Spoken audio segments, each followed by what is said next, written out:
As the motorcade has passed through, the family's been somber, but not entirely. The windows are down at times. You see them waving to people, and you see people waving back to them, and you realized how much the Kennedy family means not just to the Cape and Hyannisport, but also to the city of Boston and the state of Massachusetts. We see Maria Shriver there, First Lady of California, wife of Governor Arnold Schwarzenegger.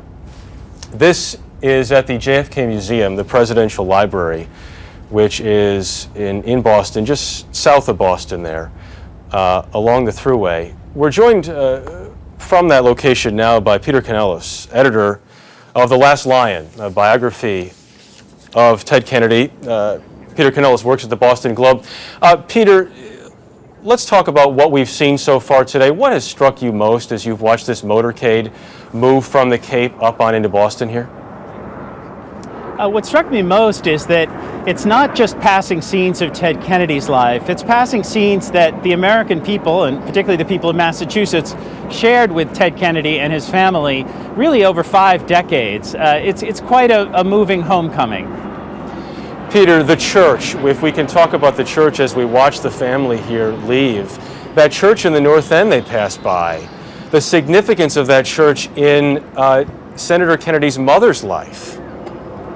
Absolutely. That's the church where she was baptized. It's near the home of her father, John Fitzgerald, called Honey Fitz, who was the first American-born Irish mayor of Boston and was a great figure in Ted Kennedy's life. He was an old man when Ted was a little boy, but he took Ted around Boston, showed him all the sights, not just the historic sites, but you know, the bars where you met people and the barber shops where Honey Fitz knew everybody's name. It was a real introduction to retail politics that he never forgot. Peter, we spent some time at the JFK Museum in Hyannis yesterday, but we look here at images of the JFK Museum as we look at Joe Kennedy. As we look at images of the JFK Museum in Boston, can you talk a little bit about what that museum has meant for this family? The museum has been the centerpiece, really, of all the Kennedy family's activities, and it has meant a lot to Ted Kennedy, who was really the architect of this museum. He would hand out the Profiles in Courage Award every year to a politician who sort of stood against the wind and represented JFK's ideal of independent public service. He would host events here, and eventually it's going to be the home of a special museum on the Senate that will explore Ted Kennedy's role in, as a legislative lawmaker.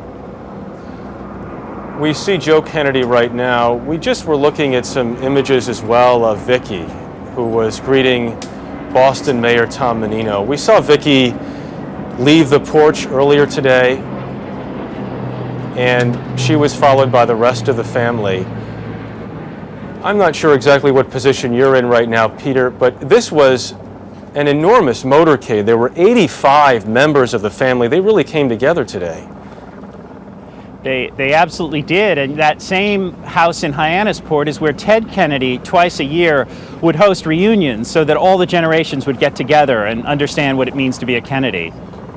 And we know they had to bring in an extra bus. Actually, they brought in a Peter Pan bus there because there were so many members of the Kennedy family who took part in this motorcade.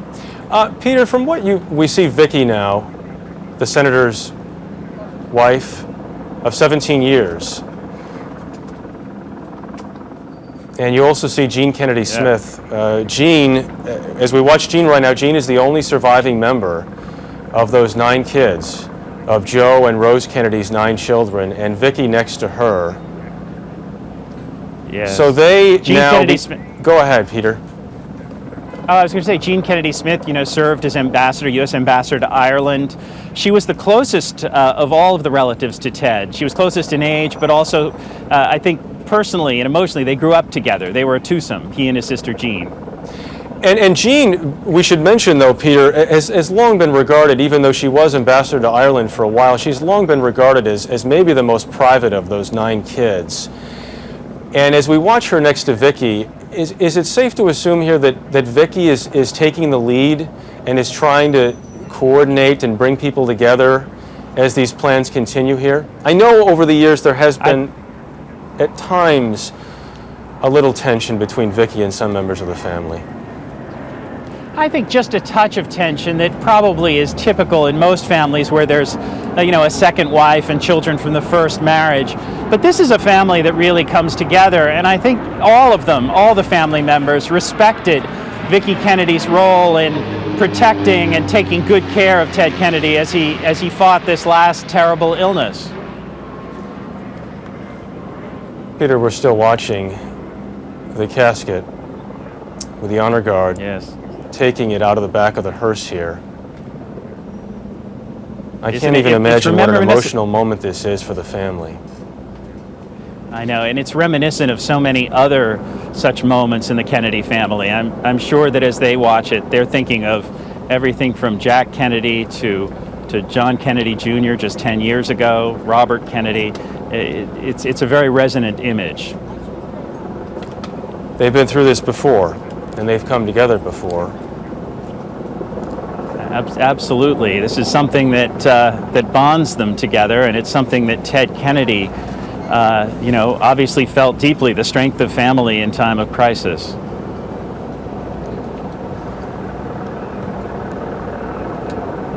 Peter, as we watch the casket here, handled by the honor guard, this is members of all branches of the military service. And it's not just family members there and members of the military there. There are 50 members of City Year, which is a volunteer organization that meant a lot to Senator Kennedy and the Yes. Kennedy family in general. The issue of public service meant so Yes. much to them. And people think of the Kennedys so much in terms of their, humanistic interests, in terms of things like City Year, things obviously like the Peace Corps, which was a huge family interest. But the Kennedys also had a great reverence for the military. Ted Kennedy was a veteran. All of his brothers were veterans.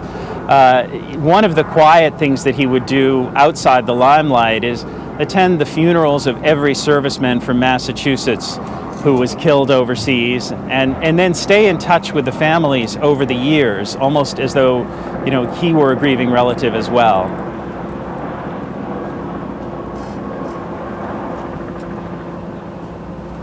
And Peters, we watch the family now follow the casket into the museum.